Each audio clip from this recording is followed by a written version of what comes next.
Hello guys, welcome to the fiction series. Today we are gonna see, what if Naruto got harem with Caulifla and Kale? Part 1. If you want more awesome fan fiction like this, don't forget to hit that subscribe button, so without wasting any time let's get into the video. Caulifla snarled as she pressed buttons and tugged on the steering wheel. Why the hell isn't anything working? What the hell is up with this shit? She exclaimed out of pure frustration. What was the problem, you might ask? She and her best friend's sister figure, Kale, were taking a leisurely cruise in their spaceship, visiting world after world in search of fun. Well, Caulifla wanted to have some fun, Kale was just happy to spend time with her sister figure. However, they weren't expecting to encounter trouble in the form of their spaceship malfunctioning along the ride. Well, it wasn't just malfunctioning, their engine blew out and they weren't entirely sure why. Until they could land somewhere safely, they wouldn't be able to check on it to see what might have caused such a thing to happen. As it was, the black-eyed Saiyan couldn't do a thing to stop the inevitable descent towards the nearby planet. Nothing she tried worked, and it was looking absolutely hopeless for the two of them. Looking at the information on her screen, she saw that the planet they were over was named Earth, and it was inhabited by a race of beings that possessed something they called chakra. Whatever the hell that is. Caulifla muttered to herself before looking out the window at the planet below. Kale, you might want to hold on to something. This is going to be a bumpy landing. Once they entered the atmosphere of the planet, their ship began descending even faster than it already was. Clinging tight to her chair, Caulifla braced herself for impact. Kale was screaming from where she was sitting, so, after gritting her teeth for a bit, the energetic Saiyan shouted out, "Kale. Calm yourself. We're going to be just fine. I promise." "That's what you said the last time." Kale shouted, her nerves still high-strung, especially with their ship plummeting towards the unknown planet below them. Sure, they had information about it, but information was different than a first-hand account. With both females bracing for impact, their ship entered the Earth's atmosphere and began rocking to the point both females had to grip the armrests of their chairs tightly, lest they get thrown around the room. It felt like their spaceship was about to break apart, it was shaking that badly. As they plummeted towards the planet's surface, a warning began to sound throughout the ship, alerting the two women to the fact that their ship was falling apart. First the rear thruster fell off, then the armor plating began to go, and soon enough, all that was left was the beep pit. Kale, shooting her best friend and sister an all but blood a nasty look, said, "If we die because of this, I blame you, Caulifla." Noted Kale. Brace for impact. The more assertive of the two females shouted as they neared the ground. It didn't take long for the beep pit to hit the ground and go tumbling along, both women feeling rather ill from being thrown around so much. When they finally stopped after the beep pit hit a rather large tree, both women looked down from their positions, seeing as they were now hanging upside down in the beep pit. Caulifla and Kale both dropped out of their seats to the ceiling before stumbling out of their ruined spaceship, the two of them rushing to some nearby bushes and hurling up everything they had eaten earlier that day. By the time they finished, both women looked a little pale, but at least they were alive. "I never ever want to do that again," Caulifla exclaimed. "Agreed," Kale said before her senses went haywire and she looked around nervously as a bunch of masked people suddenly surrounded them. "Who are you?" she asked, barely above a whisper. Unlike her companion, Caulifla prepared for a fight, but before she could charge, an old man stepped forward and offered them a kind-hearted smile in an attempt to calm them. After a brief moment, however, his smile turned into a frown and he looked past them at their ruined spaceship. "I don't know who you two are, but I can sense that you do not possess chakra. On top of that, we witnessed your vessel falling from the sky. Is it safe to assume that you come from beyond the stars, then?" he questioned curiously as he looked between the two women. "If so, I'm sure you have just as many questions for me as I have for the two of you. First though, you're looking a little pale. Come with me back to my village and we can get the two of you any medical help you may need." Cat. Immediately a purple-haired Anbu member stepped forward before kneeling before her leader. "Yes, Hokage-sama." Looking at the female Anbu, Hiruzen glanced over his shoulder at the Hokage. "Collect whatever you can from their ruined vessel and ensure that no one comes near here. I don't want Danzo getting his hands on any alien technology. There's no telling what that rotten bastard would do with it." "As you command, Hokage-sama," Kat said before motioning to a few of her fellow Anbu to assist her in her task.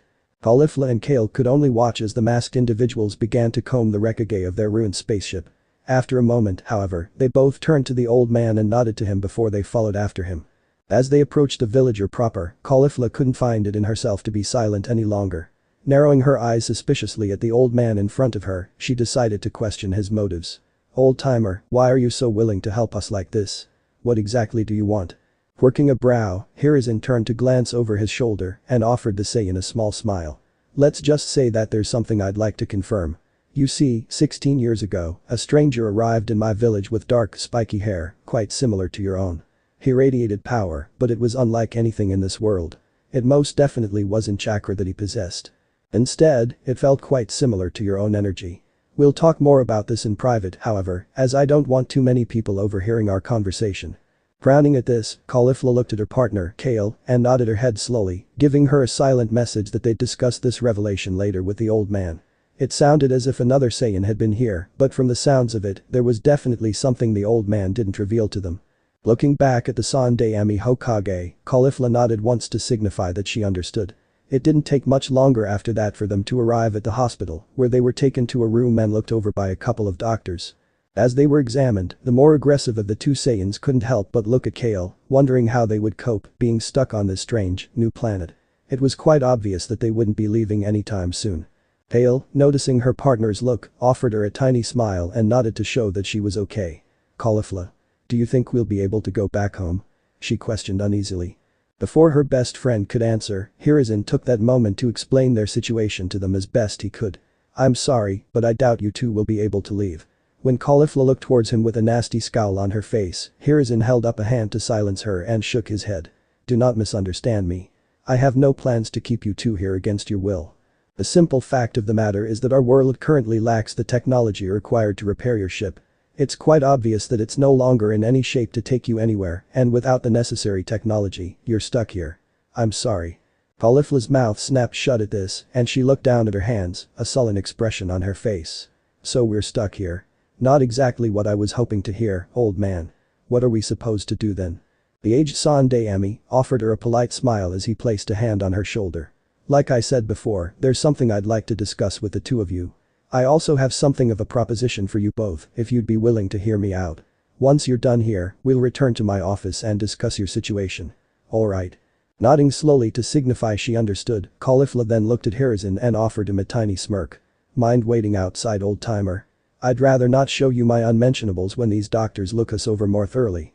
Chuckling softly, Hiruzen nodded once before turning and walking to the door. Glancing over his shoulder, he offered Caulifla and Kale another small smile. Once you're finished, one of my Anbu will bring you to my office. I'll be waiting. And with that said, he left the room and gave his orders to his Anbu before leaving the hospital. Back in the room, Caulifla could hear sniffling and looked at her dear friend Kale to see her with tears building up in her eyes. Sighing, the stubborn Saiyan spoke up to try and reassure her. Kale, look at me. When she successfully had her fellow Saiyan's attention, Caulifla gave her a small smile. We'll be alright. Even if we're stuck here for the rest of our lives, we'll make it work. Who knows? We might just enjoy it here. You could even think of it as a long vacation if you'd like. Giggling a bit, Kale wiped her tears and offered her sister figure a small smile. Thanks, Caulifla. I just hope we'll be okay here. Later, Hokage's office. Now that Caulifla and her friend were seated across from the Hokage in his office, the more vocal of the two folded her arms across her chest and said, alright, old timer, we're here. What is it you wanted to discuss with us? Anbu, leave us. He commanded, making sure to wait until they were all out of the room. Once they had left, he activated the silencing seals before looking into Caulifla's eyes. As I said before, someone quite similar to yourselves arrived 16 years ago.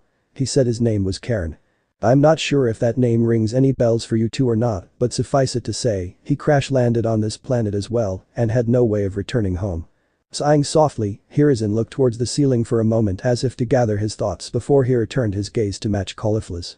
My successor, a man by the name of Minato Namikaze, offered him a home here in Konohagakure.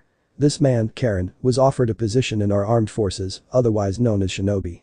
Whether that means anything to you or not, it's important to know that the people of this planet are trained as assassins, infiltrators, saboteurs, the works. We hire out our services to people in need and perform such a wide variety of tasks that it's safe to compare us to mercenaries in a sense. I see. So Saiyan, like us, went to work for your village as one of these shinobi. That had to have been interesting. Caulifla said softly. What's your point though? Chuckling softly, the old Hokage replied with, if you'll be patient, I'll explain. He chastised her gently. Karen met and fell in love with a fiery woman by the name of Kushina Uzumaki. Originally, Minato-kun had taken an interest in her, but they never got together. Instead, Kushina's heart belonged to Karen. I married the two of them and was more than happy when it was revealed that Kushina was pregnant with Karen's child. She was ecstatic and couldn't wait to give birth to her son. However, tragedy struck on the night that she gave birth. Sighing heavily, Hiruzen withdrew his pipe from one of his desk drawers and lit it before taking a drag. Blowing a bit of smoke into the air, he shook his head sadly. You see, Kushina was what we call a Jinchuriki, or power of human sacrifice. There are entities on this world known as Biju, or tailed beasts.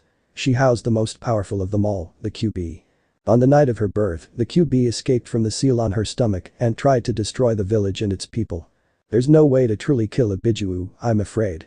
So my successor, Minato-kun, sealed the QB within Karen's son, Naruto Uzumaki, thus making him the third Jinchuriki of the QB. Karen and Kushina perished on that night, protecting their newborn son from the QB's attempt to kill him.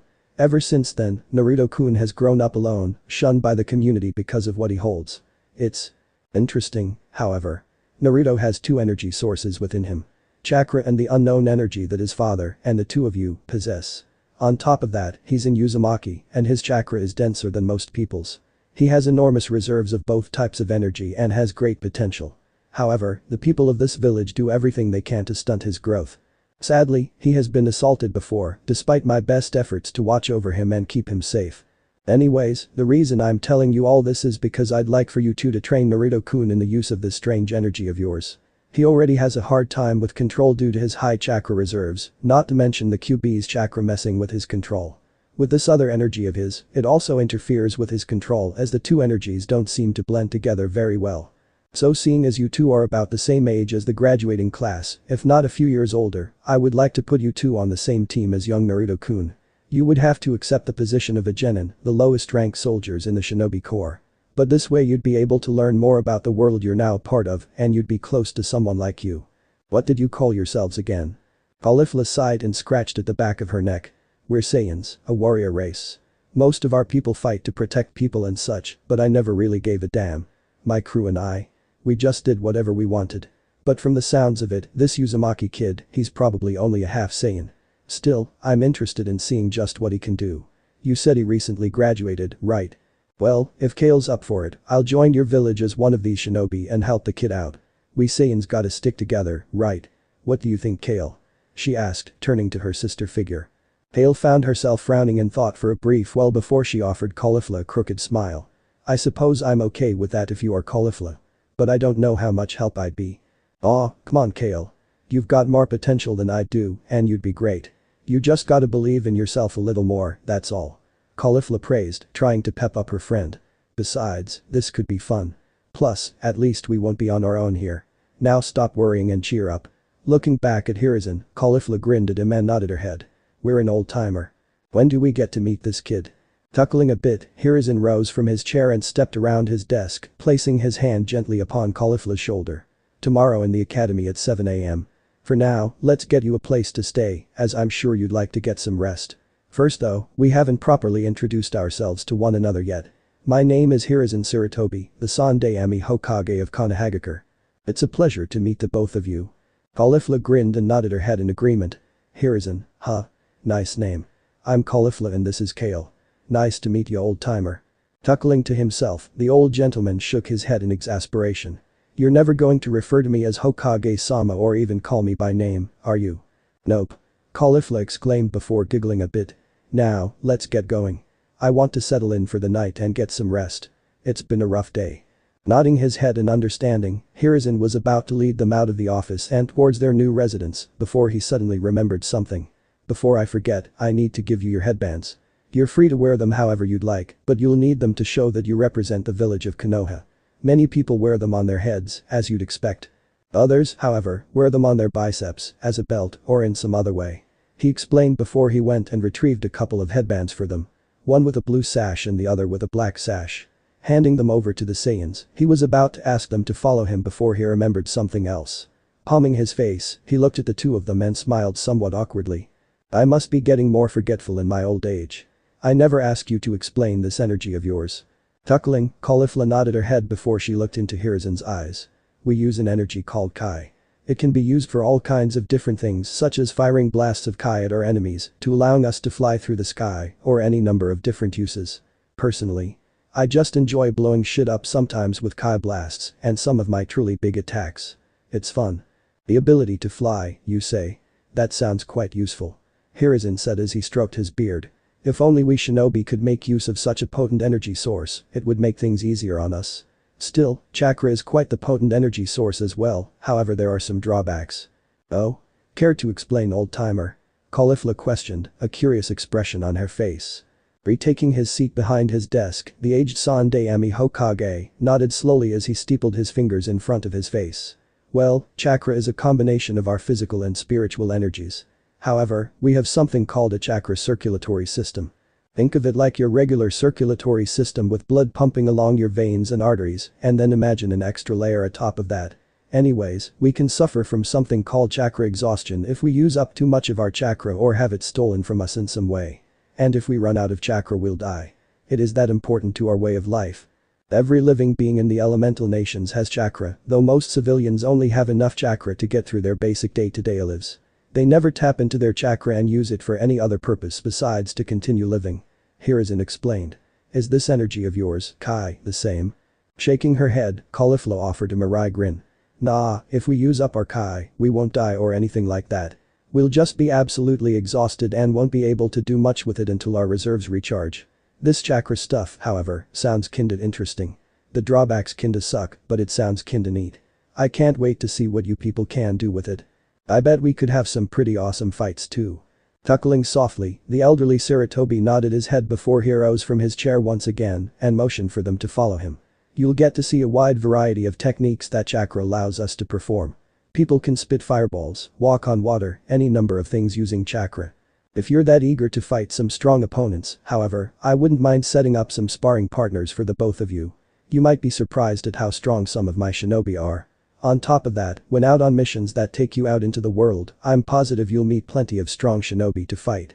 For now, however, let's get you two settled in. I'm sure you like it here. The next day, Academy. As Caulifla and her partner were escorted into the academy building, the two 16-year-old Saiyans looked into one another's eyes before nodding slowly. Caulifla secretly hoped that by going through with this that it would help Kale in the long run.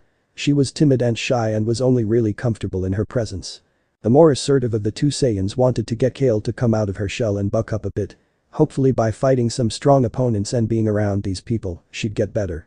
As they approached the door leading into the classroom where the newly graduated students were located, the Anbu escorting them held up a hand, motioning for them to wait a moment. Caulifla and Kale watched as he entered the room and spoke with the instructor, a man that they had been informed was called Iruka Yamino. Looking at her best friend, Caulifla offered her a small smile as she placed a hand on her shoulder. Are you ready for this, Kale? We're about to meet our fellow Saiyan for the first time. I'm eager to see what he's like. How about you? Kale smiled somewhat awkwardly before she nodded her head. I just hope he's nice. I'm nervous about this. What if I'm not cut out for this? Aw, you worry too much, Kale. You'll be fine. I promise that no matter what, I'll always be here for you. As for Naruto, I'm sure he'll become a great friend. After all, he's a Saiyan too, and we've gotta stick together, right? The timid Saiyan nodded her head slowly before jumping a bit as they were called into the room. Shuffling her feet a bit, she followed her more assertive partner into the room and looked around at all the newly minted genin in the room. It didn't take her long to spot her fellow Saiyan sitting in the topmost row by himself, away from his fellow graduates. Naruto had spiky black hair and deep violet eyes. He had 6 whisker-like markings, 3 on each cheek. Even though Naruto was seated, they could both tell that he was a bit taller than the two of them were. As he looked at them, they watched as his eyes widened fractionally and realized that he could sense they were like him. Kale offered him a shy smile. Caulifla folded her arms across her chest and grinned up at him, earning a grin in return. Well, would you two care to introduce yourselves to the class? Haruka questioned, bringing their attention to himself. Caulifla's grin never left as she nodded at the man. Turning to face the class, she put a thumb against her chest and said, the name's Caulifla. This is Kale. Good to meet ya. Chuckling a bit, Haruka spoke up once more. Why don't you two take a seat next to Naruto-kun? Naruto, raise your hand so they know who you are. He instructed, looking to Naruto as he raised his hand. Thanks, Teach. Caulifla said before she took Kale by the hand and walked with her up to the top row. Pushing Kale in front of her, she made her fellow Saiyan sit down in the middle seat before sitting down next to her. Naruto Uzumaki, right. We've heard about you from the Hokage. I'm looking forward to seeing what you can do. Naruto found himself grinning as he looked at the two of them. However, as he looked at Kale, he couldn't help but frown for a moment. You okay? You're looking a little pale. Kale glanced at Naruto shyly before looking at Caulifla for support. Sighing to herself, Caulifla decided to explain. Kale's shy. Don't worry, once she gets to know you better, I'm sure she'll be more open with you. Kale, at least say hello, okay? The timid Saiyan looked at Naruto for a moment before smiling weakly at him. Hi Naruto. Nice to meet you. Placing a gentle hand on Kale's shoulder to show his support, the violet-eyed young man smiled kindly at her. Nice to meet you Kale-chan. I hope we can be good friends. Before any more could be said, Hiruka clapped his hands to get everyone's attention. However, before he could speak, a pink-haired girl spoke up. Hiruka-sensei, why are these two here? They didn't graduate with us. We don't even know anything about them. Hiruka sighed before looking up at the three Saiyans for a moment, as if he was debating on what to tell the class. Looking at Sakura, who was seated next to a young man by the name of Sasuke Uchiha, he began to explain, Sakura, Caulifla and Kale are special cases. Hokage-sama has permitted them to join as newly minted genin, just as you all are. Now, if there are no more questions, allow me to begin with team assignments. Team 1. As the academy instructor began to list off the teams, Naruto and his fellow Saiyans tuned him out for the time being, so they could chat a bit. So, you two are like me, right? I can't sense any chakra in you, but you possess an energy similar to mine. Just who are you? He whispered. Caulifla smirked at him before she answered. You're right, we don't possess chakra. I promise we'll explain later, away from all these people. Suffice it to say, however, that we have a lot to talk about Naruto. For now, let's listen for team placements. Nodding his head in understanding, Naruto tuned back in when Hiruka got to Team 7. Team 7 consists of Sasuke Uchiha, Sakura Haruno, and Yakumo Kurama. Your sensei is Kakashi Hokage. Hiruka said, though it was easy to see he had expected for Naruto, the class clown, to be a member of that team. With a shrug, Hiruka continued on. Team 8 is Kiba Inuzuka, Hinata Hyuga, and Shino Aburami. Your sensei is Kurina Yuhi. Team 9 is still in circulation, so moving on to Team 10. Ino Yamanaka, Shikamaru Nara, and Choji Akimichi. Your sensei is Asuma Sarutobi. Finally we have Team 11, consisting of Naruto Uzumaki, Caulifla, and Kale. Your sensei is Anko Mitarashi. Heh, good luck. He said, chuckling a bit afterwards. Anyways, you're free to do as you like for the next hour. After that, make sure to be back here as your senseis will be arriving to pick all of you up. Hiruka explained before he gathered his things and left the room. Before Caulifla or Kale could say anything to Naruto, someone approached them and began to speak. Man, it's a shame you ladies are stuck with Naruto, of all people. The dope can't even form a proper clone. Here's hoping he doesn't get you killed on your first mission out of the village. Looking at the person that spoke, Caulifla narrowed her eyes at the boy. He was somewhat scruffy in appearance and had red markings on his face with shaggy brown hair. On top of his head was his pet dog who simply barked once at them. You shouldn't underestimate him. Naruto's got a lot of potential, unlike you. Now why don't you shoo and leave us alone? She suggested, waving her hand dismissively at him. Naruto? Potential? Really? Kiba barked out a laugh. Whatever you say babe. When you want to get with a real man, just know I'm always available. He said before returning to his teammates. Hale frowned as she watched the Inuzuka male leave. Looking back at Naruto, she couldn't help but voice a question to him. He's rather rude, isn't he? Just how do you put up with him, Naruto? Sighing to himself as he ran a hand through his spiky black hair, Naruto looked calmly into her eyes and gave a shrug of his shoulders. I'm used to that kind of treatment by now. It's just how things are when it comes to me. People treat me like crap all the time and I've just learned to deal with it. It's best to just ignore people when they get like that. For now, let's put that aside and go someplace where we can talk in private. I'm eager to learn more about my new teammates. Caulifla nodded her head and stood up before motioning for her teammates to follow her. As they neared the door, she couldn't help but notice a girl watching them closely. Tilting her head slightly as she looked at the girl, the Saiyan woman was about to say something before she shook her head and decided against it. Instead, she left the room, followed by Kale and then Naruto. After a short while, they arrived on the roof of the academy building and sat down facing one another. Before we begin, what was with that girl looking at us like that? Caulifla questioned curiously. Sighing as he rubbed at the back of his head, Naruto shrugged his shoulders again. That's Hinata Hyuga. She's had a crush on me for a while, but I'm not really sure how I should feel about her. Most likely she was just trying to size you two up and make sure you weren't planning to steal me from her. Honestly, I'm not really sure what to think of her. I'm flattered, sure, but after all the shit I've been through, I just dunno. Besides, her clan consists of a bunch of beeps that treat me like shit. I'm not interested in dealing with their crap any more than I have to already. Nodding her head in understanding, Caulifla looked into Naruto's eyes for a while before offering him a smile.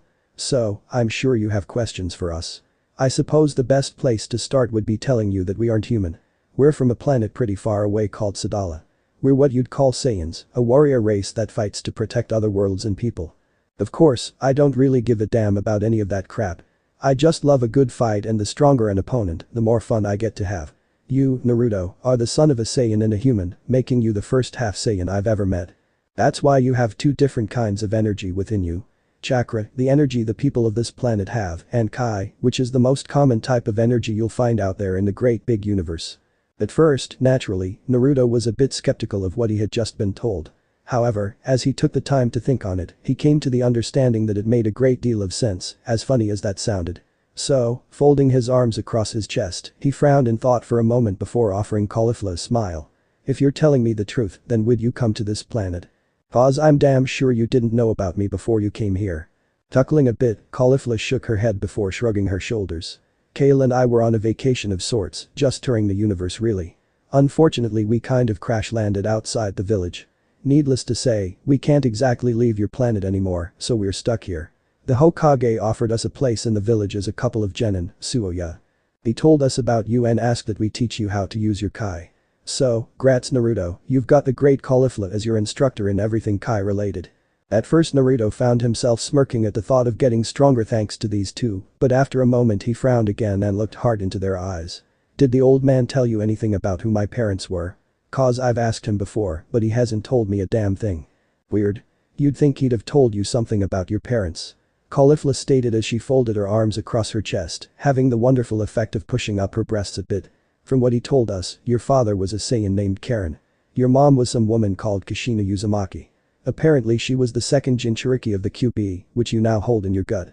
She said, pointing towards his stomach. Not sure why you were used to seal that thing, but whatever. Second Jinchuriki of the QB, huh? Well damn. It's sorta like a family heirloom then, only the damn thing's a giant furball with extraordinary power at its disposal. Naruto joked. Not happy that the old man wouldn't tell me anything about them, and I'm even more pissed that he didn't tell me about the QB I had to find out from a damn traitor called Mizuki. He used to be an instructor here before I had to kick his ass. Damn, that's harsh.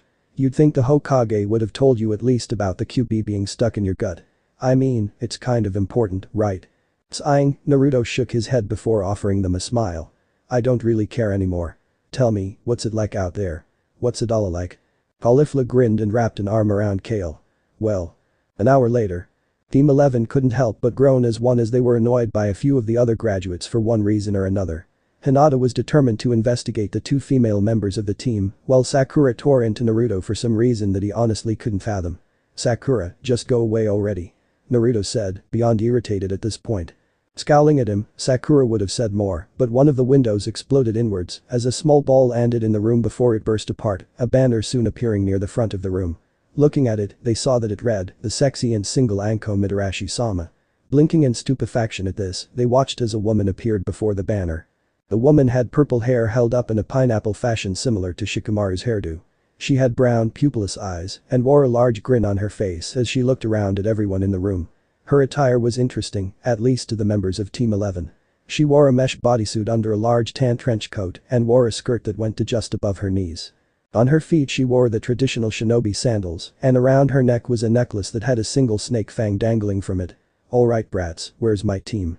Rising from their seats, the members of Team 11 smirked down at Anko before they made their approach. So you're Anko-sensei, huh? We should get along well.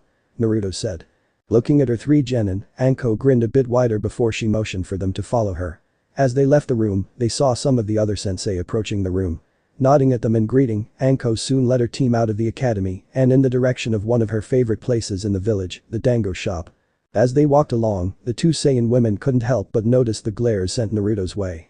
Frowning at this, Kale stepped up to Naruto's side and looked at him cautiously for a moment. How can you deal with all of this? They keep glaring at you and saying things. Sighing softly, Naruto placed a gentle hand on Kale's shoulder before smiling at her sadly. I'm so used to it by now that I just don't care anymore. They hate me simply because of what I am. Yes, it used to bother me a lot, but I decided a while ago that I don't need to bother with them. If they can't accept me as a member of this village and as a person, then why should I give a shit about any of them? For a short while, I once considered doing everything I could to earn their respect and admiration, simply because I didn't like how they were treating me and I wanted things to be different. But there's really no point in it. Let him hate me. So long as they don't try anything again, I'm content to just leave them alone. Kale frowned deeper than before as she listened to what the people were saying. Slowly, she shuffled a bit closer to Naruto and reached out for his hand before quickly retracting her hand, unable to bring herself to take his hand in hers. She wanted to be supportive of him, but she was still a shy, timid mess. Seeing this, Caulifla smirked, figuring she'd tease her friend later. Before she could say anything to either of her teammates, they arrived at their destination and entered the small building. Anko grinned as she led her team to a booth, sitting down next to Naruto, while the two full-blooded Saiyans sat across from them. When a waiter came by to ask what they'd like, the quartet placed their orders before looking at one another. "Alright you three, I've heard a bit about you and your situation from Hokage-sama. I've heard that you two use a different energy from what we typically use, so mind explaining in a bit more detail, so I know what to expect from you?" Anko questioned. Taking a deep breath and releasing it slowly, Caulifla folded her arms across her chest again and began her explanation on Kai, its uses, and generally giving an in-depth explanation about what exactly Kai was. As she talked, their food was delivered to their table and the quartet began eating, though Caulifla continued with her explanation. By the time she had finished, Anko was grinning. "Damn, kinda wish I could use this Kai energy now. Sounds like it would be pretty useful." "Oh, it is. Plus, the ability to fly is pretty neat." Caulifla exclaimed before she popped a dumpling into her mouth and chewed for a while. After swallowing, she nodded once. "Hey, this stuff's pretty good. Trust me, there's a lot of delicious food in this world. I'm sure you two will enjoy everything you get to eat," Naruto said with a grin. "Now, you told me before that I have Kai as well. Will you two really teach me how to use it?" "That's the plan. The old-timer wanted us to stick together and asked us to train you in the usage of your Kai. From what I can sense, you've got a lot of it, but it's pretty much untapped potential right now. I'm guessing you've used your chakra pretty much exclusively, haven't you Naruto?" Caulifla questioned, receiving a nod in confirmation of her assessment. "Well, we'll have to teach you how to draw on your Kai energy before anything else. Considering the fact that you have two separate energy sources within you, it might be kinda difficult at first, but once you get the hang of it, then we can teach you how to fly and fire Kai blasts and all kinds of wonderful things. Plus, there's a bunch of stuff about the Saiyan race that I need to tell you about, Naruto." Anko chose this moment to speak up, a small, barely noticeable frown on her face. "So, you two really are from another world then? You're gonna have to explain all of that to me in detail later. For now, we need to go over introductions and the usual jazz about how you aren't really genin yet and whatever." Naruto's eyes widened as he turned to look at his new sensei. "Wait, what? What do you mean we aren't genin?" The violet-haired Kunoichi looked at Naruto and quirked a brow. "What? You didn't really expect that academy crap to be it, did you? No, the real test is held by the Jonin sensei of each team. Most of them are pretty much guaranteed to fail, but that's to be expected. The academy just isn't the same as it used to be, so a lot of your fellow graduates just aren't prepared for this lifestyle," Anko explained. "Now, ignoring that, let's get introductions underway. I'll show you how it's done, Suo, here we go," she exclaimed before pointing a thumb at her chest and grinning. "The name's Anko Mitarashi. I'm a sexy badass that's looking forward to teaching you three. I like dango, my friends, a variety of sweets, and snakes. I dislike my old sensei, Orochimaru team. I also dislike rapists and punks that don't know when to shut their damn mouths. I also dislike creeps that target my friends. Have to admit I also dislike that Asuma Saratobi guy for hitting on Kurenai so much. She's mine damn it." Clenching her fists, she soon shook her head and continued on. "Anyways, I've got a few hobbies, my favorite of which is torturing the poor bastards brought into T&I. Finally, my dream. Meh, I suppose my biggest dream is to kill Orochimaru and get this damn hickey of doom removed," she said, rubbing at the mark on her neck. "Naruto, why don't you go next, And don't try to feed me any of that fake bullshit either, because I'll know." "I wasn't planning on it Anko-sensei. That part of me I want to say it is mostly gone. My name, as you know, is Naruto Uzumaki. I like ramen, training and the few friends I've actually got. What I dislike." He paused for a second here as he considered his dislikes. "I dislike being lied to. I used to dislike what the villagers thought of me and why they were like that, but now I just don't give a damn. I don't like the 3 minutes it takes to heat up ramen. As for hobbies I know it's not entirely healthy, but I like training. Maybe a little too much, but not like those green guys." At this Naruto paused and shuddered as he remembered his friend, Rock Lee, and his friend Sensei. Dreams for the future were next, right? Well, I used to dream of wanting to be the Hokage. I'm not sure if I want that anymore. What I do hope for though is to become friends with Kale-chan and Caulifla-chan here and learn about my race. Hell, I'd even love to travel through space and meet all kinds of other races, including others of my kind. I know that's pretty much a pipe dream though, considering our world lacks the technology required to craft a spaceship. Naruto admitted with a sigh. Anko nodded in understanding of this before turning to Caulifla. Alright, it's your turn cauliflower. She said, a grin on her face, waiting to see if she could get a rise out of the Saiyan. Twitching, Caulifla looked into Anko's eyes and snarled for a moment before thrusting a finger in her face. The name's Caulifla. I like fighting. A lot. The stronger an opponent is and the more thrilling the fight, the happier I am. I also like my gang, especially Kale. I also like the food I've tried on this planet, so that's a plus. Dislikes are next, right? Receiving a nod in confirmation, Caulifla folded her arms across her chest and looked up as if in thought. I dislike boring shit, especially a boring fight. I also dislike people picking on Kale. Mess with her and you're funked. I also dislike weaklings hitting on me and Kale. Hobbies. Training and fighting are my hobbies, I suppose. Dreams. Meh, I haven't really given it much thought. I suppose I'd like to be the toughest bitch out there in the known universe. That's something to aspire towards, right? Chuckling a bit, Anko nodded her head and grinned at the 16-year-old Saiyan. Damn right, that's a worthy goal. I'll do whatever I can to help you achieve that goal of yours. Now, Kale looking towards the timid Saiyan, Anko offered her a kind smile and said, why don't you introduce yourself? The timid yet beautiful Saiyan fidgeted a bit but soon looked into Anko's eyes and nodded her head once. Oh okay. My name is Kale.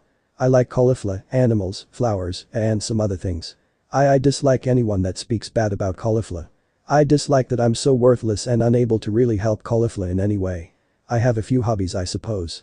I like collecting cute things, such as stuffed animals and cute little keychains and other things. I also like flower pressing.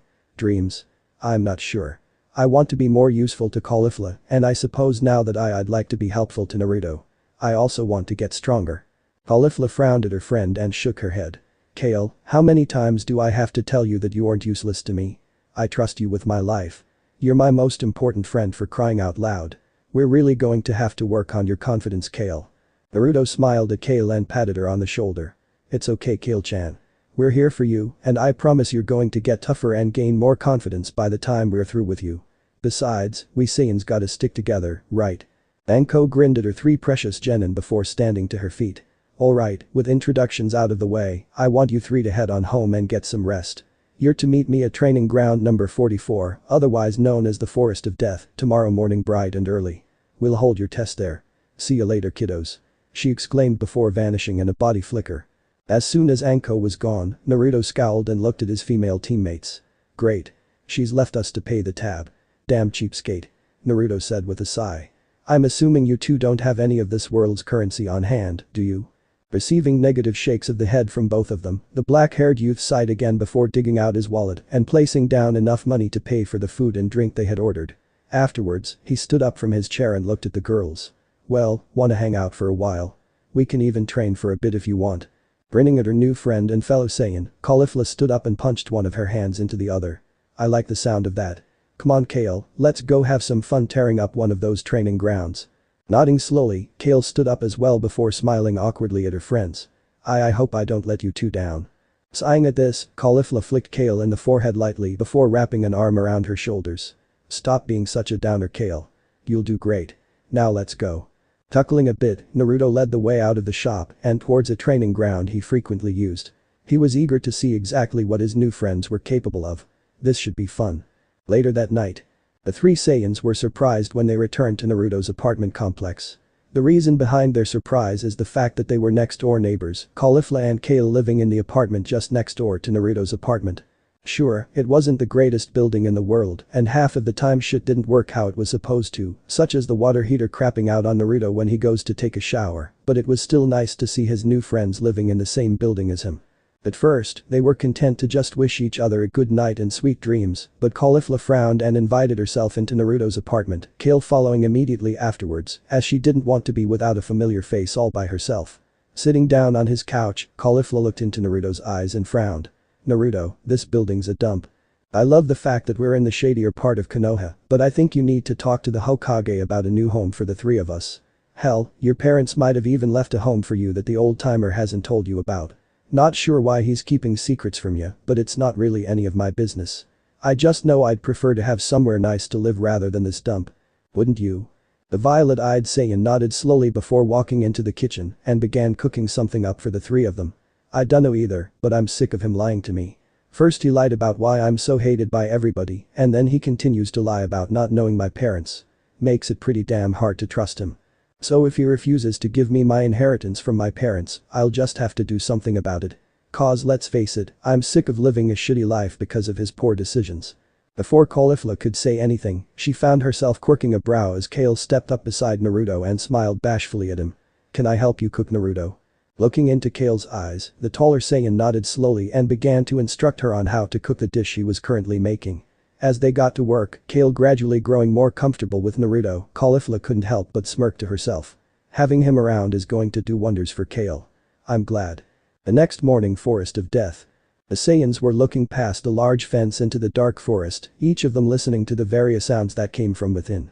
Each of them could sense that there were some rather powerful creatures in the Forest of Death, and the two, more energetic Saiyans, were pumped up, eager to get in there and kick some ass. Kale was a bit more reserved though, and couldn't help but fidget nervously as she listened to the sounds the animals were making. After about half an hour of waiting, Anko finally showed up and they turned to face her, Caulifla and Naruto both grinning at her, their excitement rolling off them in waves. So what's our test, Anko-sensei? Do we get to go in there and kick some ass? Naruto exclaimed eagerly. Chuckling softly to herself, the violet-haired Kunoichi shook her head. Patience, Naruto-kun. Patience. She chastised him. Your test is simple enough. I've hidden 3 objects of great importance within the Forest of Death. Find them, survive whatever might lie in wait, and return here with all 3 objects before 2 hours are up, and I might officially accept you as my team. Just be warned that the forest is an incredibly dangerous place, and you might encounter some interesting situations in there. Do have fun now. She exclaimed before she hopped the fence and dashed into the dark forest. Looking at his teammates, Naruto smirked and said, well, what are we waiting for? Let's get in there and have some fun. Giggling a bit, Caulifla nodded her head before she hopped the fence with Naruto and Kale following immediately afterwards. This is going to be awesome. You know, now that I think on it, how are we supposed to find these 3 items she's hidden within just 2 hours? This forest is huge. Caulifla asked as they came to a stop in a small clearing.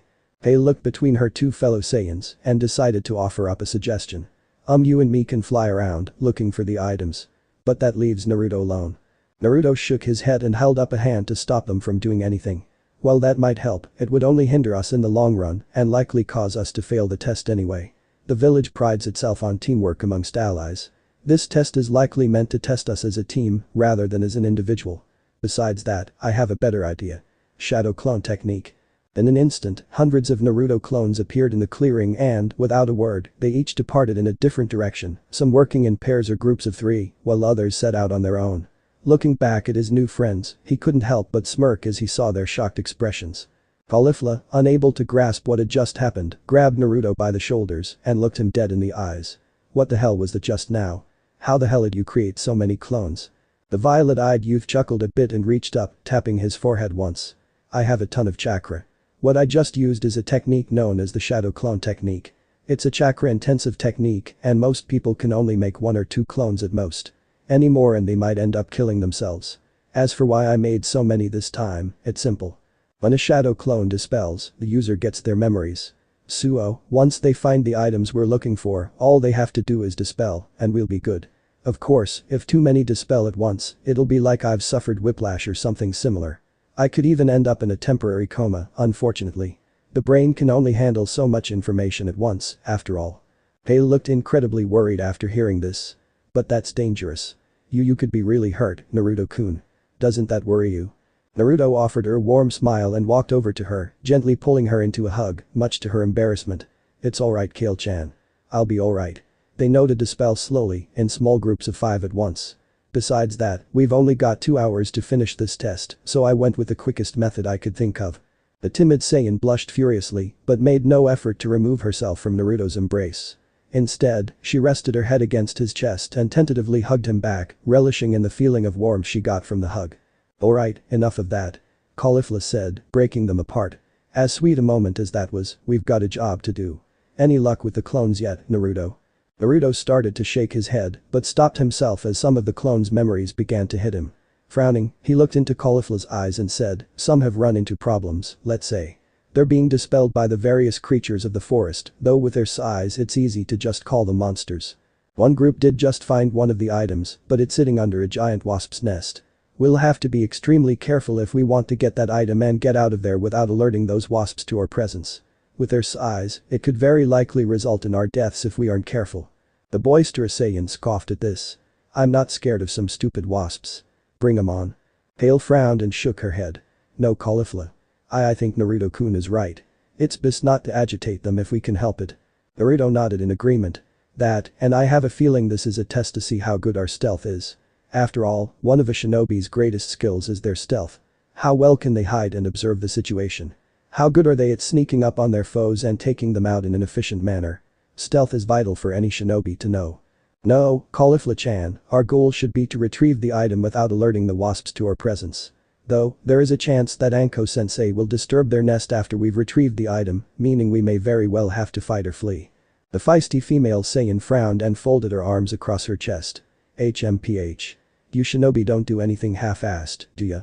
I don't like the idea of fleeing from a bunch of noisy insects, but I'll defer to your judgment in this case. If we're supposed to be stealthy, then so be it. So come on already and show us to this precious item we're supposed to collect." Naruto nodded and motioned for the female members of the team to follow after him as he hopped onto a branch and began tree hopping in a seemingly random direction. Caulifla didn't hesitate to follow, though she paused a moment to look back at her sister Saiyan, who looked to be fairly nervous. Frowning at this, Caulifla called out, "Come on, Kale. If you don't hurry it up, you're going to be left behind." Kale looked up at her sister and frowned for a moment before giving a nod. Hopping into the tree, she followed after Caulifla and Naruto, though her frown soon returned as she lost herself in her thoughts. "I still don't like this. Naruto's risking his own health by using that technique. Sure, it may be helpful, but it's also incredibly dangerous." Caulifla, noticing Kale's disheartened demeanor, slowed her pace and began hopping beside her fellow Saiyan. "Kale, talk to me. What's on your mind?"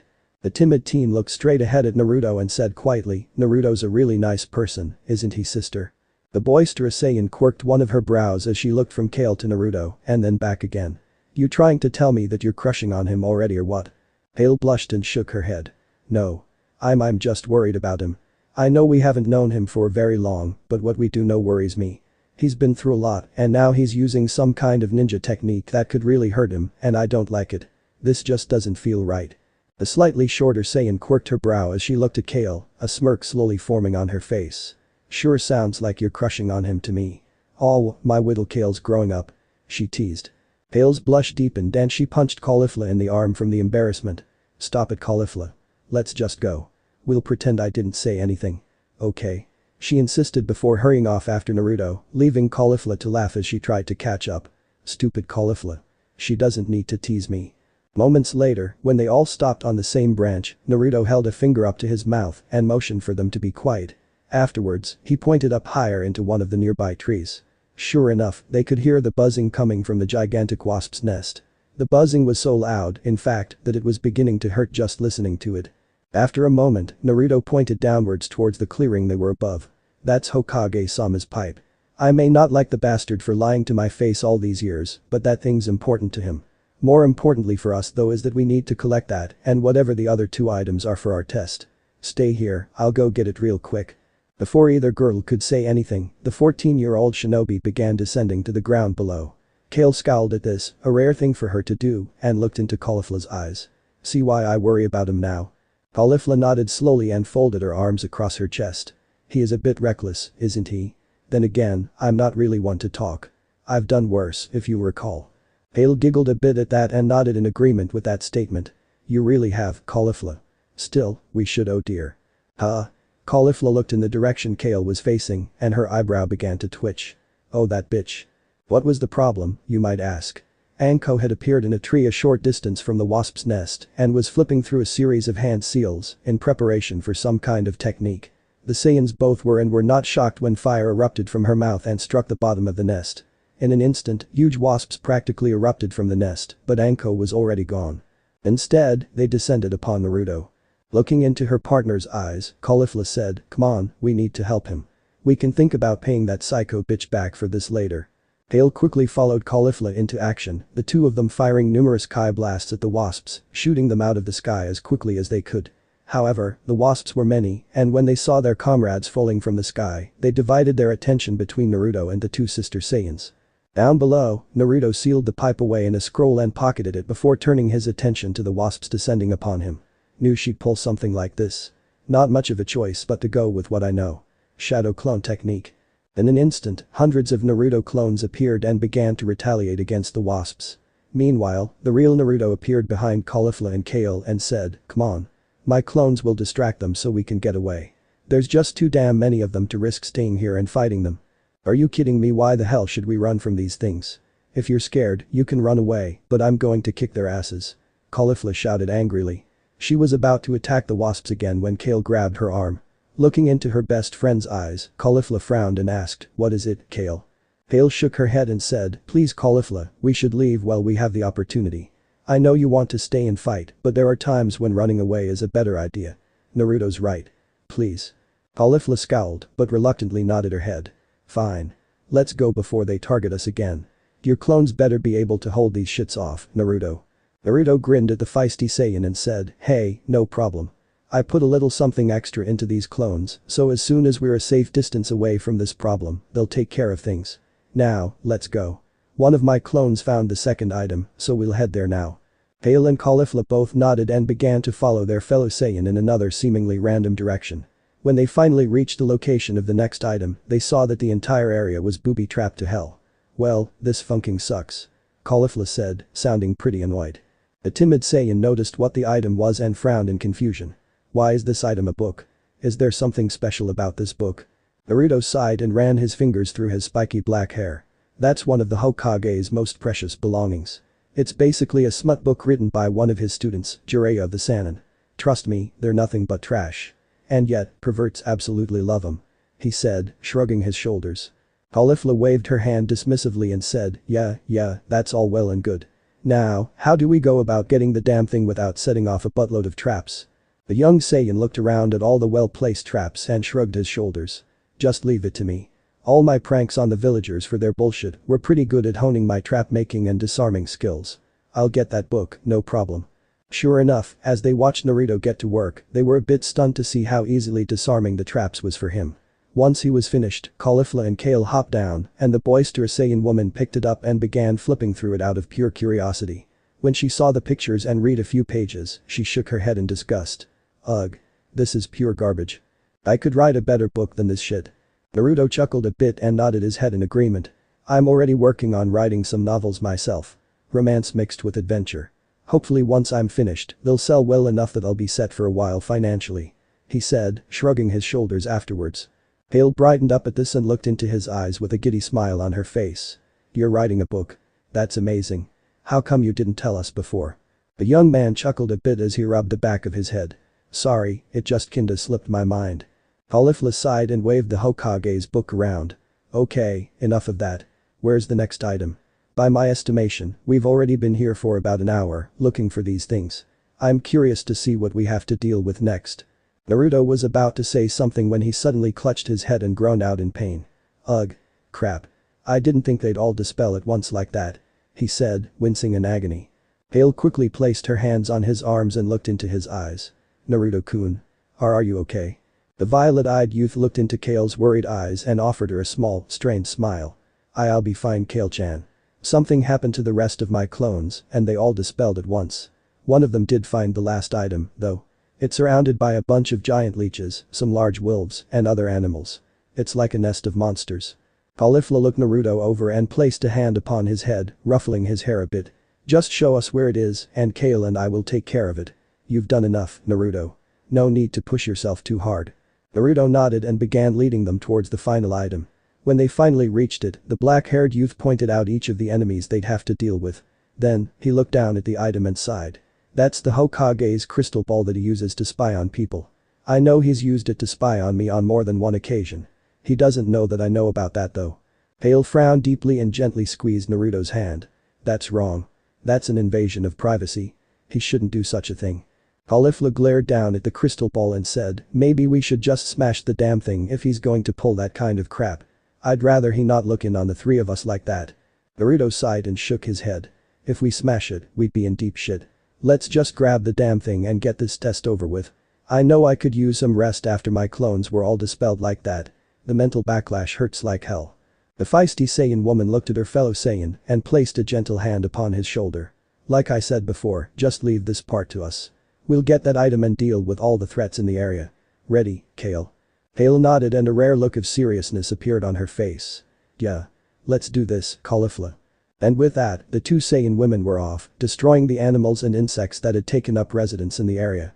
Despite the sheer number of enemies, it had turned into something of a massacre, with the two of them working together to take out all of the enemies. When they were finally finished, Kale picked up the crystal ball and frowned deeply as she stared at it. I don't like this thing. I wish we could just get rid of it. Caulifla glared at the item and nodded her head in agreement. Same. Oh well, let's just go. Anko-sensei is probably waiting for us at the gate. I'd rather not keep the psycho waiting any longer than we have to. As they began making their way back towards the gate where their sensei would be waiting, Kale tentatively reached out and brushed her fingers against Naruto's before gently taking his hand in hers and squeezing it ever so slightly. When he looked her way, she offered him a shy smile and blushed a bit. No words needed to be spoken between them as they just walked together in silence. Caulifla noticed this and couldn't help but smile. Atta girl, Kale. I'm glad you're feeling so comfortable around him. It looks like he's really going to be a positive influence on you. As they neared the gate, they could see their sensei waiting for them with a devilish smirk on her face. Well. Looks like you've got the items and you're looking to be in pretty good shape too. Good job. Caulifla scowled at Anko and pointed a finger at her angrily. You're a psycho. Pissing off those wasps, setting up a ton of freaking traps, and then putting this stupid crystal ball in the middle of a damn monster's nest. Ugh. What were you even thinking? Anko began to chuckle at this point. I was thinking that I needed to really test you to see just what you were capable of. I only knew so much before taking on this team, and I felt I needed to get to know you three better. Though Naruto, you're looking a bit worse for wear. You alright? Naruto nodded slowly. I'll be fine. Just have a hell of a headache from most of my clones dispelling at once. It'll pass eventually. Anyways, do we pass, Anko-sensei? The snake mistress nodded and gave them a thumbs up. Yep. We're officially Team 11 starting today. I'd say let's start with your training and take some of those lame D-rank missions, but that seems kinda pointless when you're feeling like that, Naruto. Unless you think you can handle some simple stuff. The whiskered teen frowned in thought for a while before shaking his head. I'd love to say, hell yeah. Let's do it. But honestly, I just don't feel up to doing any of that crap. I think right now, I just need some rest. Anko offered him a smile and patted him on the shoulder. Let me treat you guys to a nice lunch before you head on home to get some sleep. K, Naruto. Naruto smiled and nodded his head. Sounds like a plan to me, Anko-sensei. Thank you. Meh, don't mention it. You deserve to enjoy something good to eat after having to go through all this crap for a lousy test. First though, we need to return this junk to Hokage-sama. I'm sure he's missing his precious stuff. Kinda wish I could just get rid of him though. Anko said with a shrug before leading her team towards the Hokage tower. Caulifla scoffed as she looked at the book in her hands and then at the crystal ball Kale held. This book's complete trash, and I don't care for the idea that he can spy on us with that crystal ball of his whenever he wants. I don't give a shit about the pipe, but those two things need to be destroyed. I agree with you, Caulifla-chan. Sadly, perverts like him love that smutty crap. Trust me, if you ever see a silver-haired man with one eye and his nose buried in one of those books, steer clear of him. Kakashi's a lazy bastard that doesn't deserve his rank if you ask me. Anko said, sounding a bit disgusted at the mere thought of the man. As for the crystal ball, he mainly uses it to spy on Naruto-kun. After all, gotta keep an eye on the village's greatest weapon, right? Kale scowled at this and squeezed Naruto's hand just a bit tighter. That's just not right. Naruto-kun's not just some weapon. He's a person, just like the rest of us. How can they treat him like that? Anko looked back at Kale and shook her head sadly. It's just how Jinchuriki like Naruto-kun are treated in this world. It pisses me off because the villages make them into Jinchurikis, oftentimes without their consent, and then they treat them like trash. They view them as the demons themselves and not as real people. Others like to treat them as weapons that shouldn't have feelings of their own. I've heard that soon as Jinchuriki has had numerous attempts on his life and he's turned into a psychopath because of that shit. And sadly, that's just the tip of the iceberg when it comes to how people treat Jinchuriki. I hate it. Caulifla looked rather pissed, while Kale had a look of shock and horror on her face. Clenching her fists tight, the busty Saiyan looked at Anko and said, I swear to whatever gods you pray to hear that, if they continue to treat Naruto-kun like that, I'll start killing people. I refuse to let him suffer their shit any longer.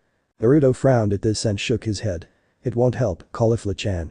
You'll just get in trouble for killing citizens of Konoha. I don't want you to get in trouble because of me. It's best just to ignore the assholes and deal with all the crap as best we can. And also, because I don't think you've had the pleasure of meeting them yet, I'd steer clear of Sasuke Uchiha and his fangirls, especially Sakura Haruno and Ino Yamanaka. Sasuke's a prick that's so damn full of himself, it's a wonder the stick up his ass hasn't penetrated his brain yet. Sakura and Ino though? They're psycho bitches when it comes to their precious Sasuke-kun. Trust me when I say this. You're going to hate them. Then again, you're probably going to hate a lot of people in this village. I know I do. Caulifla scowled at this and reached out, taking his free hand in hers. With us here, you won't be alone to deal with their shit anymore. I promise we'll look out for you, Naruto-kun. We Saiyans gotta stick together, after all. Right, Kale? Kale nodded emphatically and looked at her new friend with a smile. Right. We're with you, Naruto-kun. You'll never have to feel lonely again. Naruto chuckled a bit at this and thanked the both of them. Before he could say anything, however, Anko got their attention.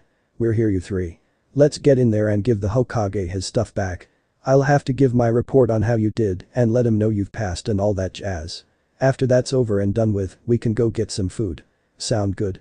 Caulifla grinned and pounded a fist against her chest. Hell yeah. I'm starving. And I'd rather not be around the old man for any longer than I have to be. I know I probably shouldn't say this about the leader of the village, but I don't like him. Don't trust him either. Anko shrugged and said, I don't blame you. Not with all the secrets he's been keeping from Naruto-kun for so damn long. Naruto should have been made aware of the QP much sooner. He also has the right to know about his parents. But nope, Hokage-sama has to be an asshole about that shit. He's made some awful decisions regarding Naruto-kun, and it makes it hard to trust him. I'm not sure what the hell his problem is, but we shouldn't dwell on it for too long. It'll just piss us off the more we think about it. The three Saiyans nodded in understanding before following Anko into the Hokage's office. Once inside, they placed the three valuables on Hirazen's desk and bowed politely to him, though they did so reluctantly. Sorry about taking these things from you, Hokage-sama. If it helps any, they passed the test pretty much flawlessly, so that's good, right? Hirazen chuckled a bit and nodded his head. Of course. And don't worry, I'm not upset. I wouldn't have let you take them if I feared they would be lost to me forever. And you say they passed your test. Good to hear. Congratulations, Naruto-kun, Caulifla and Kale. Thank you, Hokage-sama. Naruto said, while the two female Saiyans remained quiet. Will that be all? My head's killing me and I could really use some rest. The third Hokage frowned and shook his head. I have something to discuss with you, Naruto-kun. Anko. Please take your other genin and leave my office. What we have to discuss is a private matter. Anko frowned at this, but nodded reluctantly. Motioning for the two 16-year-old Saiyans to follow her, she led them out of the office. After they shut the door, Anko looked into the eyes of her fellow women and said, we'll wait for him out here. I have a feeling he's gonna be pretty pissed if my gut isn't lying to me. In the office, Naruto took a seat and stared into the Hokage's eyes. What did you need from me, Hokage-sama? Hirazen sighed. He knew he had lost any respect Naruto had for him, and he was pretty sure he knew why, as well. Taking a deep breath and releasing it slowly, he stared hard into Naruto's eyes and said, I know they told you about your parents. I also know you're upset with me about hiding what I have from you. You must understand though that it was in your best interests to maintain those secrets. Scoffing, Naruto glared at the Hokage and said, bullshit.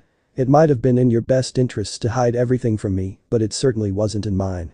I deserve to know about at least the QB. I ask you time and time again why I was so despised by the villagers, and you lied right to my face every funking time. And I ask you about my parents so damn often because I knew you knew exactly who they were. It would have been wonderful to know that they at the very least funking loved me, but no. You wouldn't even give me that comfort. So no, you old bastard, it wasn't in my best interests at all. Hirazen frowned and shook his head. I'd prefer it if you didn't call me that, Naruto-kun. As your Hokage, I deserve respect. Respect is earned, not given freely, Hokage-sama. And whatever respect I had for you is gone now. If you want my respect again, you'll have to earn it the hard way, just as everyone else has to. Sighing, Hirazen shook his head and reached into one of the drawers on his desk before pulling out a few letters, a couple of scrolls, and some keys. Sliding them across his desk to Naruto, he said, as you wish, Naruto-kun. Anyways, these are from your parents. As you already know, your father was a Saiyan named Karen. Your mother was the last of her clan, the Uzumakis. Her name was Kushina and she loved your father dearly. When she learned that she was pregnant with you, she was absolutely ecstatic. Your father was proud and couldn't wait for you to be born. Unfortunately, someone infiltrated the village at the time of your birth and pretty much ripped the QP from your mother. I'm not sure who it was that did it, but whoever it was is responsible for your parents' demise. I'm sorry. Naruto scowled at hearing this and shook his head. My best guess is it was an Uchiha. From what I've read of them, the strongest of them can control the Biju if they wanted to. So yeah, I'm pretty sure an Uchiha is responsible for the QP attack on the village. And then it was sealed into me. I may not have talked to the QP yet, but I'm sure he's probably pretty pissed off. Just tell me this, Hokage-sama. Did my parents want to seal the QP into me? Hiruzen shook his head negatively. No, Naruto-kun. Your mother would have rather taken the QP with her into the grave than make you suffer as its Jinchuriki. Your father wouldn't have allowed it either. But Minato, my successor, chose to seal the beast inside of you instead, much to your parents' protests against such a thing. I honestly don't know if he felt the village needed a weapon or if he was just a naive fool, but what's done is done. You're the third QP Jinchuriki and as such are important to this village, whether you realize it or not. Frowning at this, Naruto crossed his arms across his chest and said, if I'm so damn important to the village, then the least you can do is make sure those villagers treat me with some fucking respect. No, you'd rather let them beat me, humiliate me, and rob me of whatever happiness I deserve. Instead, you told me to forgive them and try to understand where they were coming from. But they didn't know any better and would eventually stop with their shit. How wrong you were, old man. The third Hokage sighed and nodded his head. I know, and I'm sorry, Naruto-kun. If I could go back and do things right, you should believe that I would. I've made my fair share of mistakes, especially regarding you, Naruto-kun. Anyways, I've taken up enough of your time. These are from your parents. I'll guide you and your friends to your new home. I'll send a genin team to your apartment to pack your things and move them into your new home. Follow me, Naruto-kun. As you wish, Hokage-sama. Naruto said as he collected his parents' items and followed the Hokage out of his office. When he saw that his teammates were there waiting for him, he offered a smile and motioned for them to follow after him. The three of them frowned for a moment before shrugging and following after the two men. When they reached the gates that led into Naruto's parents' home, their eyes widened in astonishment. Wow. Anko said as she stared at Naruto's new home. You lucky guy. You get to live someplace awesome. Naruto nodded slowly in agreement before he did as the Hokage instructed and wiped a bit of blood on the seal holding the gate shut. When the gate swung open, he and his friends followed the Hokage up to the front door, where Naruto quickly unlocked it with one of the keys he now possessed. Upon stepping inside, the members of Team 11 were shocked to see that everything appeared to be in perfect shape, almost as if it hadn't aged a day. Seeing their shock, Hiruzen smiled and said, your mother was a master of seals, Naruto-kun. Making a seal to preserve everything in the house was child's play for her. I'm sure you'll soon come to realize the usefulness of Fuinjutsu, as I'm quite sure she's left plenty of materials for you to work with. I'm sure that, with enough time, you'll become a Fuinjutsu master that surpasses even your mother in the art. Naruto nodded slowly and looked at Hiruzen in the eyes. Thanks old man. I appreciate it. My team and I were going to go get some lunch. Can you wait until afterwards to hire the genin team for me, please? Of course, Naruto-kun. You deserve to enjoy a celebratory meal with your friends. Just come inform me when you're finished and I'll send a genin team out to collect your things. Alright. Thanks Hokage-sama. Come on ladies, let's go get some grub. Naruto exclaimed, throwing his fist into the air with a grin on his face. But that being said, the Hokage walked them out and instructed Naruto on how to reseal the gate so nobody but Team 11 could get in. Once they were finished, Hiruzen bid them goodbye and returned to his office, leaving Team 11 to go and get some grub as Naruto had said. The next day. I swear to Kami that if this rotten cat scratches me one more funking time, I'll kill the damn thing. I don't care who the little bastard belongs to. Caulifla screeched, clearly pissed off beyond belief. Yes, Team 11 was on the infamous Tora capture mission. So far, Naruto and Caulifla had been scratched by the little beast numerous times. So when Kale walked up a moment later with Tora purring contently in her arms, both Saiyans glared at her, causing her to freeze momentarily. How? Naruto asked simply. Kale shrugged her shoulders and said, she seems to like me. Maybe a gentle approach is the best. Anko appeared a moment later and nodded her head. Always best to be gentle with a little rascal. Just chasing the little brat around and scaring her won't get you anywhere. Naruto sighed and nodded slowly. You're probably right. Anyways, let's go return Tora and get paid for this crappy job. I'm with ya. Screw this damn cat. And you say this little beast runs away from its owner all the damn time? What's up with that, huh? Caulifla asked, sounding very frustrated. Anko sighed and said, trust me, you'll understand soon enough. Hokage's office moments later. When they saw the overweight woman known as Madame Shijimi squeezing the life out of Tora, Team 11 had mixed emotions. On the one hand, they felt the little shit deserved it. However, on the other, they couldn't help but feel for the poor thing. Hale, unable to handle it anymore, walked up to the woman and got her attention. Please ma'am, stop that. Tora doesn't like being squeezed to death like that. You need to be gentler with her. Here, let me show you. Taking Tora from the daimyo's wife, Kale cradled her against her body and began to gently scratch behind her ears. When Tora began purring contently once again, Kale began to softly pet her until the cat fell asleep in her arms. See, Madam Shijimi. Try a gentler approach and she won't run away so often. Tora's actually a really good girl, but she runs away because you're far too rough with her. Madam Shijimi took Tora back from Kale and looked her cat in the eyes. Is that right, Tora? Has mommy been too rough on you? I'm sorry sweetie. She said before gently petting Tora, just as Kale had shown her. When Tora nestled into her arms and purred, the overweight woman smiled happily and looked at Kale thankfully. Thank you. What's your name, sweetie? Kale, ma'am. My name is Kale. Very good then. For your help in understanding my precious Tora, I'm going to make sure you get paid 10 times as much as what I would usually pay for such a mission. Thank you again, Kale-chan. Kale blushed a bit and smiled at the woman. Thank you Madam Shijimi. I really appreciate that. Of course. Now, Hiruzen. Make sure you treat this girl and her team right. I couldn't be prouder of them. She said before turning and making her way out of Hiruzen's office. Once she was gone, the Hokage looked at Kale thankfully and said, thank you Kale. We shouldn't be receiving any more missions to capture Tora from this point forward I believe. Just as she said, you will be paid richly for your services. Now, are there any other missions you would like to undertake, Anko-chan? Not today, Hokage-sama. I'd like to get some training in before we do anything else. Besides, you can only handle so many D ranks a day. Lazy ass civilians, refusing to do shit for themselves. Hiruzen chuckled a bit at that. They do seem to believe we shinobi are here to service them, rather than what we're really meant for. They have become arrogant and stupid over the years, I'm afraid. I just wish I knew what to do to fix the mess this has all become. Man up and do what needs to be done. It's as simple as that, Hokage-sama. You used to be quite the fearsome person, to friends and foes alike. You were confident in yourself and you did what had to be done. You've lost that spark over the years. I say shape up and show people why you were once renowned as the professor and god of shinobi. Anko said, folding her arms across her chest. The third Hokage frowned at this, but nodded his head in agreement. True. I suppose I'd best start doing what's right, rather than what's easy. I'll try, Anko-chan. I just hope it isn't too late. The only time it would be too late is if you didn't act at all before you die. I'm sure you can put everyone in their place if you put your mind to it. Naruto said with a shrug of his shoulders. Anyways, we've got to go get some training in. Just think of all of this as food for thought. Not trying to show you any disrespect, old-timer. Just trying to help you become what you were meant to be. Hiruzen nodded and said, I understand, Naruto-kun. You four go on and enjoy yourselves. I'll think on what you've said and try to do what's right. Do take care of yourselves.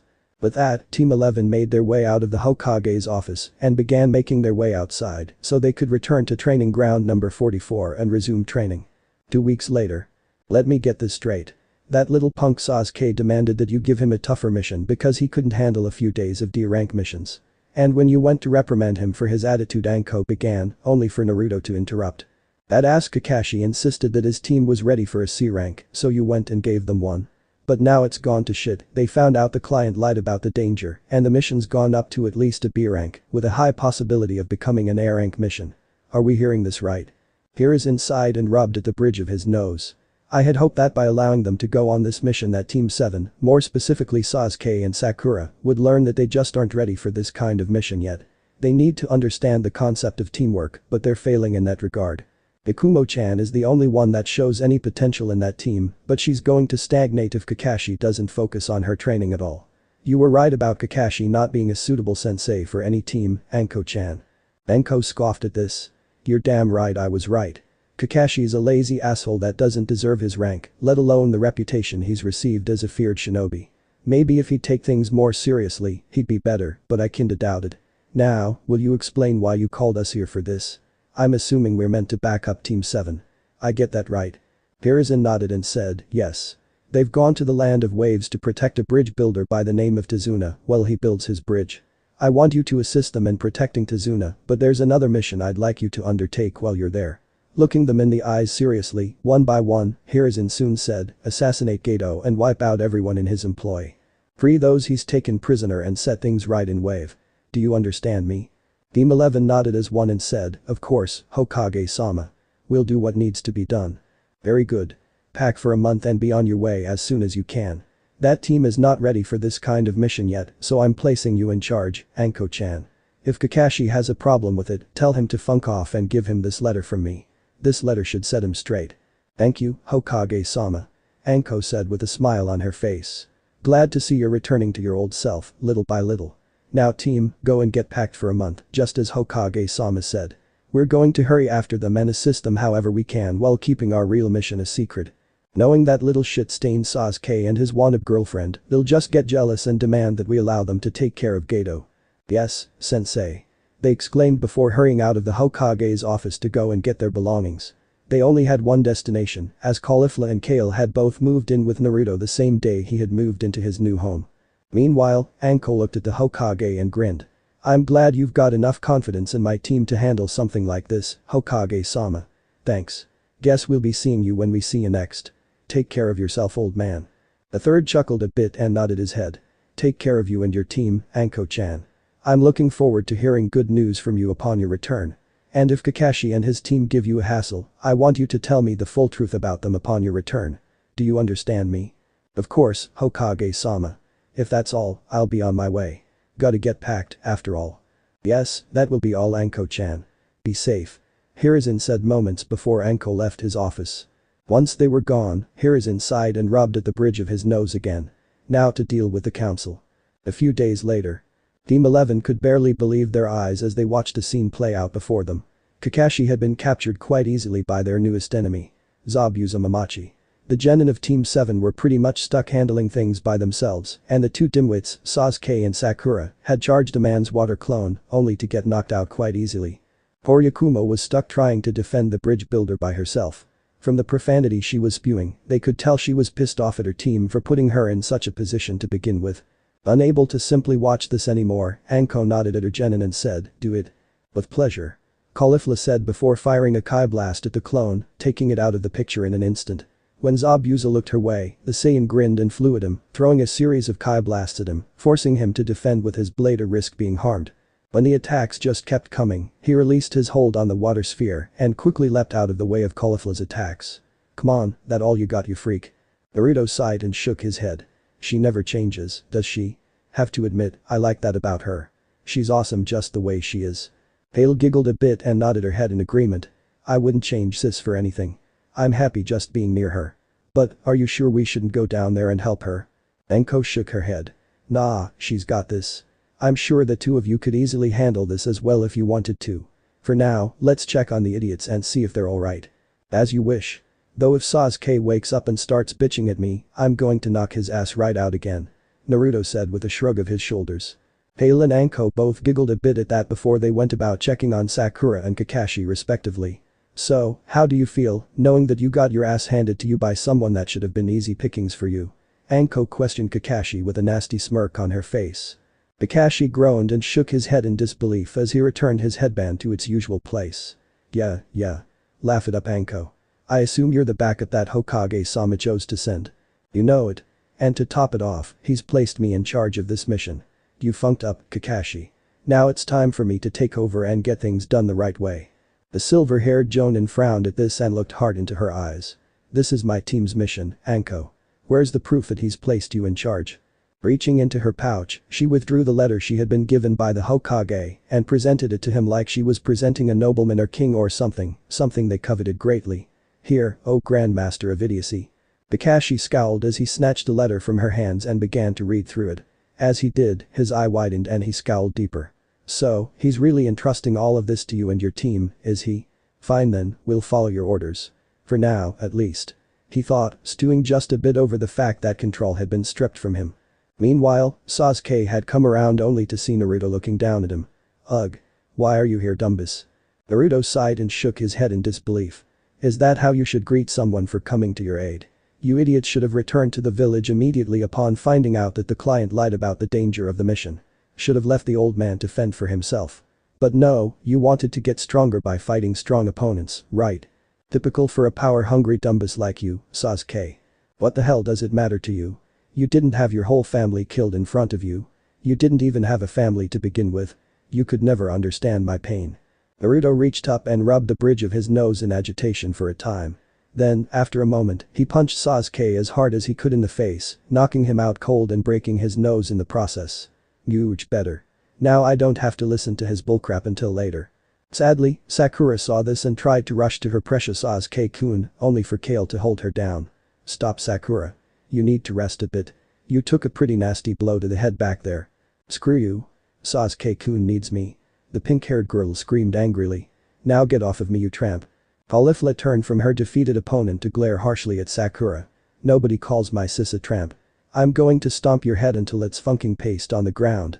She exclaimed before flying at Sakura, prepared to do just that. However, the moment she got close, Kakashi appeared in front of her and pinned the Saiyan warrior to the ground. No, you don't. I won't let you harm a fellow citizen of Konohagakure. Kakashi said seriously as he continued to pin Caulifla to the ground. The Saiyan woman snarled and thrashed against him, trying to force him off, but his grip on her was tight and she was struggling just to move. Let me go, you rotten, one-eyed bastard. Before Kakashi could say anything, Anko walked up and punched him hard in the face, knocking him off of her student. Funk you, Kakashi. You have no right to discipline my genin. That little bitch on your team should be your focus. Both her and the Uchiha aren't. They need to learn their place and understand the pecking order in this world. If you can't rein them in and fix their attitudes, I'm going to inform Hokage-sama that you're just not fit to lead a team of genin. I'll also inform him about those little shits and explain how your dysfunctional team doesn't deserve to be called genin. The only one that truly means anything on your team is Yakumo Kurama. Not you, not the Uchiha, and especially not little Miss Fangirl. The cycloptic Jonin rose to his feet and glared at Anko. Hokage-sama may have put you in charge, but I won't have you telling me how to deal with my team. Before you point out the flaws of my team, you should take a good long look at yours. Naruto's a moron that can't add 2 and 2 together to make 4. That girl's a loose cannon. And that one over there?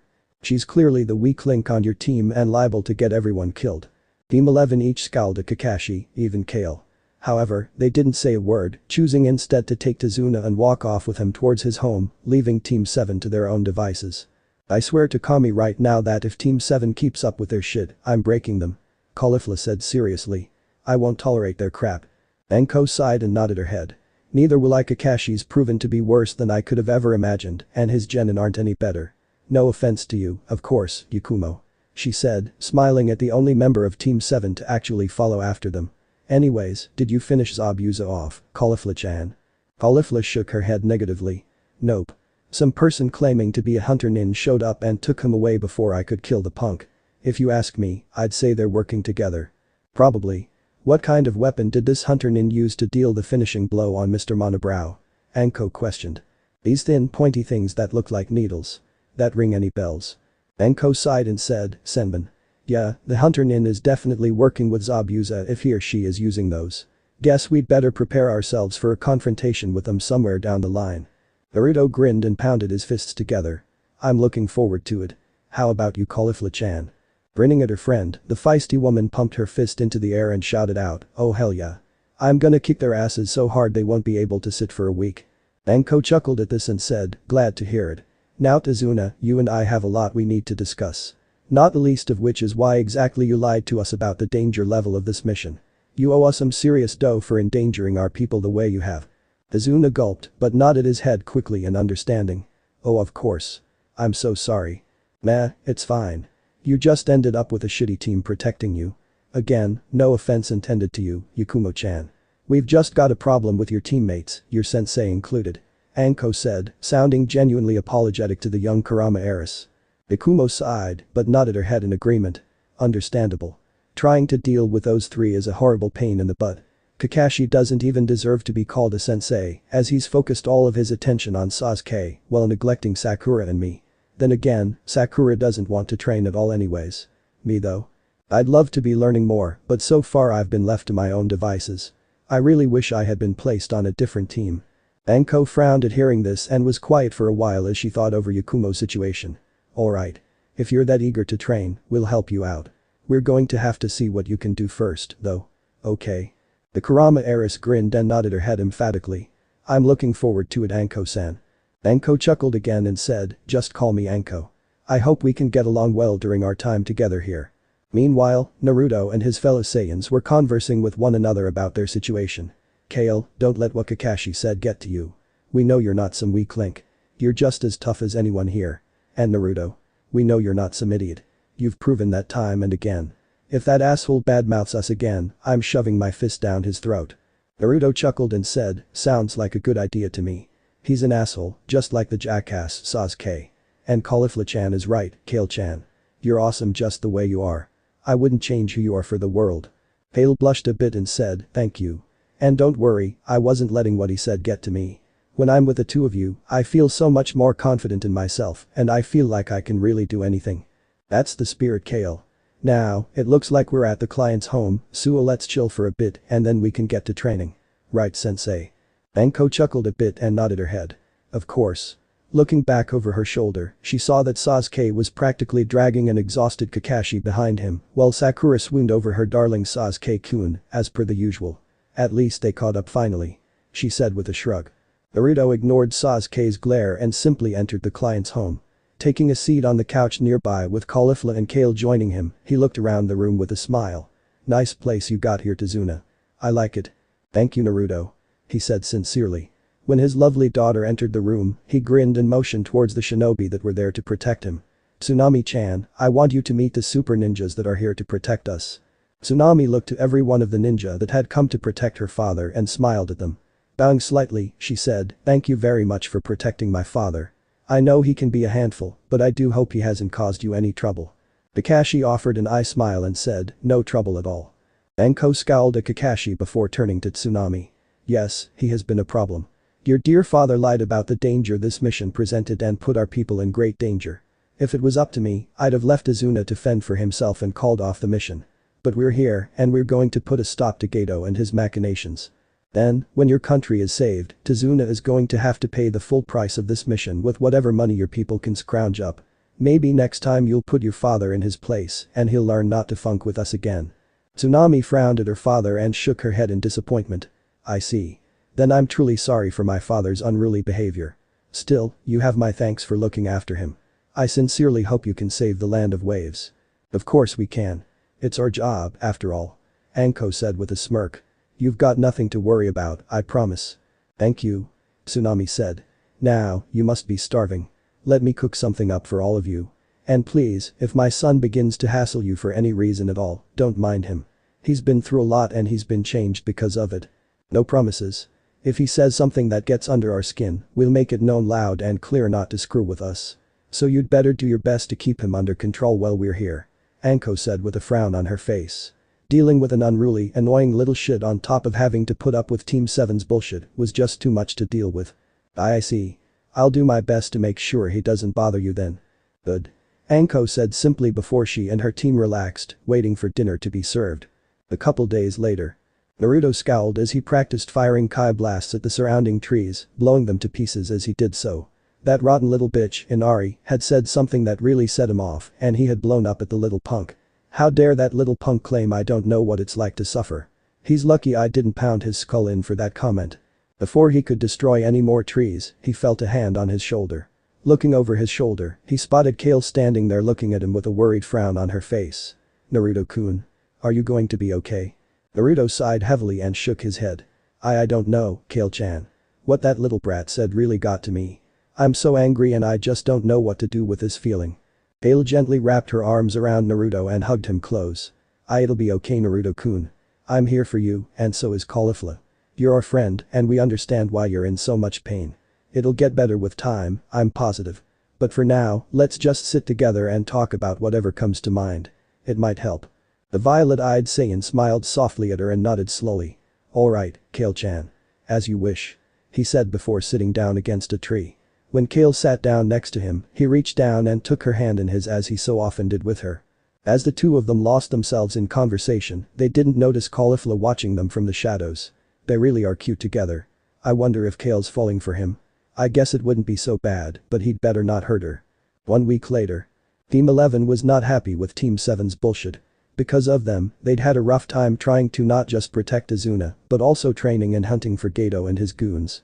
Sure, they had eventually found Geto's base of operations and dealt with him and his lackeys, killing each of them without remorse, especially after what they discovered.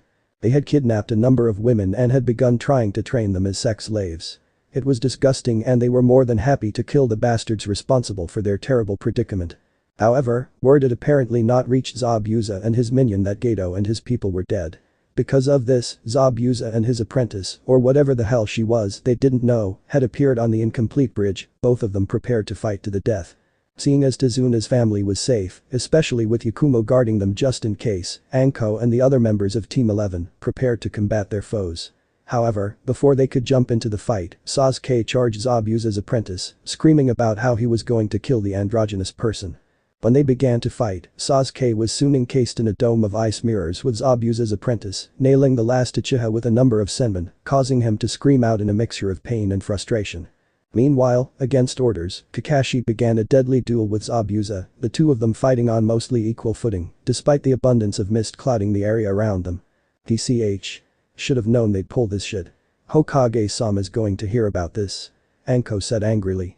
Hale would have said something, but she suddenly found herself in the dome of ice mirrors with several senbon piercing her all over her body. Coughing up a bit of blood, she soon collapsed to her knees and tried to pry some of the senbon from her body, but she found that she was having great difficulty even moving her arms. As she began to lose consciousness, she fell to the side, her eyes closing as she struggled just to breathe. Seeing this, Caulifla and Naruto felt an immeasurable amount of anger surging through them. Glaring from the ice user to Sasuke, who was smirking at what he had accomplished, they both began to scream out in rage as their power began to build up. You son of a bitch. Kale erg. Caulifla screamed as her power reached a boiling point. As Caulifla began to undergo a change, Naruto found himself feeling an immense power building up inside of him as his anger fueled him. I'll kill you, Sasuke-chan. How dare you do that to Kale-chan? He screamed furiously. Sasuke looked on in fear as he felt their power rising higher and higher. When their hair turned golden and their eyes took on a blue shade, he began to back away slowly, trying not to suffocate from the intense feeling he felt from the two of them. What are they? Am I really going to die here? Yes, it wasn't good to be Sasuke at this moment. When they glanced back towards Kale, they were relieved when they saw the ice user trying to help her. Turning back to Sasuke, they snarled at him and said as one, "Die, Sasuke-chan." So this part ends here.